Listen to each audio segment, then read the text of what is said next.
வணக்கம். இலங்கை செய்திகளுக்காக நான் ஹரிணி. முதலில் தலைப்புச் செய்திகள். காணாமல் போன T56 ரக துப்பாக்கிகளை மீட்டுள்ள இலங்கை போலீசார். முன்னாள் ஜனாதிபதி ரணில் விக்ரமசிங்கவின் அரசாங்கத்தினால் நடைமுறைப்படுத்த பொருளாதார வேலை திட்டமே ஜனாதிபதியின் வரவு செலவு திட்டம் என எழுந்துள்ள விமர்சனம். ரயில் தாமதங்கள் மற்றும் ரத்து செய்வதை குறைக்க தினசரி இயக்கப்படும் ரயில் என்ஜின்களின் எண்ணிக்கையை அதிகரிக்க திட்டமிட்டுள்ளதாக அரசாங்கம் அறிவிப்பு. இனி விரிவான செய்திகள். தேசிய மக்கள் சக்தி NPP அரசாங்கம் நேற்று தமது முதலாவது வரவு செலவு திட்டத்தை சமர்ப்பித்ததை தொடர்ந்து நாடாளுமன்ற எதிர்க்கட்சிகள் அதன் நடைமுறைப்படுத்தல் மற்றும் NPPயின் அசல் அரசியல் சித்தாந்தங்களிலிருந்து விலகல் குறித்து கவலை தெரிவித்தன. முன்னாள் நிதி மற்றும் வெளியுறவு நீதி அமைச்சர் ஹலி சப்ரி நாட்டின் பொருளாதார பாதையை மேம்படுத்துவதற்கான உறுதியான நடவடிக்கைகளை தான் இன்னமும் காணவில்லை என்றும் கூறினார். அதே நேரத்தில் வரவு செலவு திட்டத்தை தயாரிப்பதில் சர்வதேச நாணய நிதியம் IMFஇன் அளவுகோல்களை கடைபிடிப்பதற்கான அரசாங்கத்தின் உறுதிப்பாட்டை அவர் பாராட்டினார். சூழ்நிலைகளின் அடிப்படையில் அவர் IMF அளவுருக்களை கடைபிடிப்பதில் நான் மகிழ்ச்சி அடைகிறேன். நாட்டின் பொருளாதார பிரச்சினைகளால் 2022ஆம் ஆண்டு முதல் அதனை செய்ய முடியாமல் போன நிலையில் அரசு ஊழியர்களின் சம்பளத்தை அவர்கள் அதிகரித்திருப்பது எனக்கும் மகிழ்ச்சி அளிக்கிறது. அதே நேரத்தில் நாட்டின் பொருளாதார பாதையை மேம்படுத்துவதற்கான உறுதியான நடவடிக்கைகளை நான் இன்னமும் காணவில்லை என அவர் மேலும் தெரிவித்தார். கல்கிசை போலீஸ் நிலையத்திலிருந்து காணாமல் போன போலீஸ் கான்ஸ்டபிளுக்கு சொந்தமான T56 ரக துப்பாக்கி மீட்கப்பட்டுள்ளதாக போலீசார் உறுதிப்படுத்தியுள்ளனர். போலீஸ் நடவடிக்கையின் போது கல்கிசை பாடோவிட்ட தோட்டத்தில் புதைக்கப்பட்ட நிலையில் 30 தோட்டாக்களுடன் துப்பாக்கி கண்டுபிடிக்கப்பட்டது. சமீபத்தில் காணாமல் போன கான்ஸ்டபிள் துபாய்க்கு பயணம் செய்திருக்கலாம் என சந்தேகிக்கப்படுகிறது. அவர் திடீர் காணாமல் போனது சாத்தியத்தை எழுப்பியுள்ளது. விசாரணையை தூண்டியது. இது அவரது துப்பாக்கியை கண்டுபிடிக்க வழிவகுத்தது. மீட்கப்பட்டதை தொடர்ந்து வழக்கு தொடர்பாக 41 வயதான சந்தேக நபர் கைது செய்யப்பட்டார். அவரது பங்கு மற்றும் காணாமல் போன அதிகாரிகளுக்கு ஏதேனும் சாத்தியமான தொடர்புகள் குறித்து அதிகாரிகள் விசாரணைகளை நடத்தி வருகின்றனர். கல்கிசை போலீசார் மற்றும் குற்றப்புலனாய்வு பிரிவினர் மேலதிக விசாரணைகளை மேற்கொண்டு வருகின்றனர். அதிகம் பேசப்படும் மது மற்றும் புகையிலை ஆகியவற்றின் விலைகள் இந்த வரவு செலவு திட்டத்தில் எதிர்பார்த்த விதத்தில் உயர்த்தப்படாது என கலால் திணைக்கள தலைவர் தெரிவித்தார். திருத்தப்பட்ட கலால் வரியிலிருந்து அனைத்து மதுபானங்கள் மற்றும் சிகரெட்டுகளின் விலைகள் இந்த ஆண்டு ஜனவரி மாத தொடக்கத்தில் அதிகரிக்கப்பட்டுள்ளதாகவும் அவை வரவு செலவு திட்டத்தில் மீண்டும் திருத்தப்பட மாட்டாது எனவும் கலால் திணைக்கள தலைவர் தெரிவித்தார். கலால் ஆணையாளர் ஜெனரல் UL ராஜகிரியவில் அமைந்துள்ள கலால் திணைக்களத்தில் தலைமையகத்தில் இடம்பெற்ற கலால் பாதுகாப்பு உத்தியோகத்தர்கள் மற்றும் சாரதிகளுக்கான நியமன கடிதங்கள் வழங்கும் நிகழ்வில் கலந்து கொண்டு உரையாற்றும் போதே உதயகுமார பெரேரோ மேற்கொண்டவாறு தெரிவித்தார். கிளிநொச்சி உருத்திரபுரம் பகுதியில் புகுந்து காட்டு யானைகள் 40க்கும் மேற்பட்ட தென்னை மரங்களை அழித்து நாசம் செய்துள்ளன.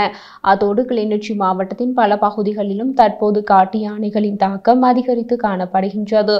அத்துடன் இரவு நேரத்தில் கிளிநொச்சி உருத்திரபுரம் பகுதியில் தென்னந்தோட்டம் ஒன்றுக்குள் புகுந்து காட்டு யானைகள் 40க்கும் மேற்பட்ட தென்னை மரங்களை அழித்து நாசம் செய்துள்ளது என்று கூறப்படுகின்றது. ஜனாதிபதியும் நிதியமைச்சருமான அனுரகுமாரவினால் முன்மொழியப்பட்ட NPP வரவு செலவு திட்டம் முன்னாள் ஜனாதிபதி ரணில் விக்ரமசிங்கவின் அரசாங்கத்தினால் நடைமுறைப்படுத்தப்பட்ட பொருளாதார வேலை திட்டத்தின் நீட்சியாகும். இது கடந்த தேர்தல்களின் போது முன்வைக்கப்பட்ட NPPயின் கொள்கைகளுக்கு நேரடியான முரணானது என பிரதான நாடாளுமன்ற எதிர்க்கட்சியான ஐக்கிய மக்கள் சக்தி கூறியுள்ளது. ஊடகங்களுக்கு கருத்து தெரிவித்த ஐக்கிய மக்கள் சக்தியின் நாடாளுமன்ற உறுப்பினரும் அதன் பொருளாதார அமைப்பின் உறுப்பினருமான கபீர் ஹாசிம் இந்த சித்தாந்தங்கள் குழப்பம் வரவு செலவு திட்டத்தில் தெளிவாக காணப்படுகிறது. இதனால் வாக்காளர்கள் தாங்கள் எதிர்பார்த்த மாற்றம் குறித்து நம்பிக்கையற்றவர்களாக இருப்பதாகவும் தெரிவித்தார். ஜனாதிபதி சமர்ப்பித்தது ரணில் விக்ரமசிங்கவின் 3வது வரவு செலவு திட்டம்தான். மக்கள் கருத்தியல் வேறுபாட்டை எதிர்பார்த்தனர். அதை இந்த பட்ஜெட்டில் பார்க்க முடியாது. அரசுக்கு சொந்த நிறுவனமான சீர்திருத்தங்கள், பொருளாதார மாற்ற சட்டத்தில் திருத்தங்கள் மற்றும் திருகோணமலை எண்ணெய் தாங்கிகள் மீதான நிலைப்பாடுகள் ஆகியவை விக்ரமசிங்க அரசாங்கத்திலிருந்து வேறுபட்ட அல்ல. இது சர்வதேச நாணய நிதியம் மற்றும் விக்ரமசிங்கவின் கொள்கைகளின்படி உருவாக்கப்பட்ட வரவு செலவு திட்டம் எனவும் அவர் மேலும் தெரிவித்தார். சரண்டிக் மாமில்ஸ் இலங்கையின் முன்னணி மா உற்பத்தியாளர்களான பிரைமா நிறுவனத்துடன் இணைந்து அரசாங்கத்தின் வாழ்க்கை செலவு குறைப்பு முயற்சிகளுக்கு ஆதரவாக வர்த்தக அமைச்சுடன் ஒத்துழைத்துள்ளது. இரண்டு நிறுவனங்களும் பான்மாவின் விலையை கிலோவுக்கு 10 ரூபாவால் குறைப்பதற்கு இணக்கம் தெரிவித்துள்ளன. பிப்ரவரி 18 முதல் 1 கிலோவுக்கு 10 ரூபாய் குறைப்பு குறிப்பாக பான் மற்றும் பேக்கரி பொருட்களின் விலைகளை குறைப்பதை இலக்காக கொண்டது. முன்பு நடந்த பான்மாவின் விலை குறிப்பு பான் விலையை குறைக்கவில்லை என்றாலும் இரண்டு நிறுவனங்களும் இப்போது கூடுதலாக 1 கிலோவுக்கு 10 ரூபாய் குறைப்புடன் சேர்த்தால் மொத்த குறைப்பு 20 ரூபாய் ஆகிறது. மேலும் இந்த விலை குறைப்பின் பலனை இறுதி நுகர்வோருக்கு பான் மற்றும் பிற பேக்கரி பொருட்களின் குறைக்கப்பட்ட விலைகள் மூலம் பேக்கரி சங்கம் கொண்டு செல்லும் என்று நம்பப்படுகிறது. வட்டுக்கோட்டை போலீசாரால் மேற்கொள்ளப்பட்ட சுற்றிவளைப்பு நடவடிக்கையின் போது சுழிபுரம் காட்டுப்புலம் பகுதியில் கோடாவுடன் சந்தேக நபர் ஒருவர் கைது செய்யப்பட்டுள்ளார். அத்துடன் 55 வயதுடைய சந்தேக நபர் ஒருவர் கைது செய்யப்பட்டுள்ளார். இதன்போது சந்தேக நபரிடமிருந்து 20 லிட்டர் கோடா கைப்பற்றப்பட்டுள்ளதாக போலீசார் தெரிவித்துள்ளனர். இந்த நிலையில் கைது செய்யப்பட்ட சந்தேக நபரை மல்லாகம் நீதிமன்றத்தில் முற்படுத்துவதற்கான நடவடிக்கைகளை போலீசார் மேற்கொண்டு வருகின்றனர். ஐக்கிய தேசிய கட்சி பிரதான நாடாளுமன்ற எதிர்க்கட்சியான ஐக்கிய மக்கள் சக்தியின் உத்தியோகபூர்வ பதிலை எதிர்நோக்கி காத்திருக்கிறது.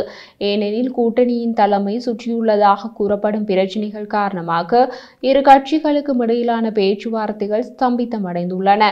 இந்த கலந்துரையாடலில் இருந்து ஐக்கிய தேசிய கட்சி விலகவில்லை என ஐக்கிய தேசிய கட்சியின் பொதுச் செயலாளர் தலத அத்துக்கோரள தெரிவித்துள்ளார். அதே நேரத்தில் ஐக்கிய மக்கள் சக்திக்குள் சில உள்பிரச்சினை பேச்சுவார்த்தைகள் இடைநிறுத்தத்தை ஏற்படுத்தியுள்ளன என்று அவர் குறிப்பிட்டார்.